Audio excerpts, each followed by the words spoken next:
পেঁয়াজের দাম নিয়ন্ত্রণে আমদানি উন্মুক্ত করে দেয়া হবে বলে জানিয়েছেন বাণিজ্য উপদেষ্টা শেখ বশিরউদ্দিন। আজ চলতি অর্থ বছরের রপ্তানি লক্ষ্যমাত্রা নির্ধারণ সংক্রান্ত সভা শেষে সচিবালয়ে সাংবাদিকদের সঙ্গে আলাপকালে তিনি কথা বলেন। উপদেষ্টা বলেন, পেঁয়াজের দাম নিয়ন্ত্রণে শিগগিরই পেঁয়াজ আমদানি করা হবে, আমদানি উন্মুক্ত করে দেওয়া হবে। যে দেশে সস্তায় পাওয়া যাবে সেখান থেকেই পেঁয়াজ আমদানি করা হবে।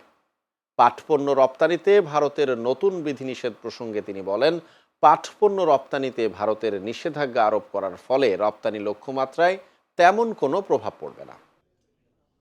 ডেফিনেটলি নিয়ামক হিসেবে তো আমরা আমাদের যে শুল্ক চুক্তি বা বিভিন্ন কিছু হচ্ছে সেগুলোকে তো আমরা নিয়ামক হিসেবে নিয়েছি।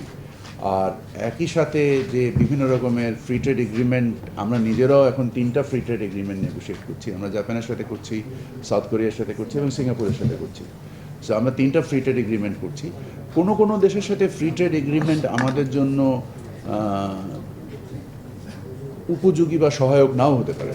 সেসব ক্ষেত্রে আমরা সিলেক্টিভলি ফ্রি ট্রেড এগ্রিমেন্ট করার চেষ্টা করছি।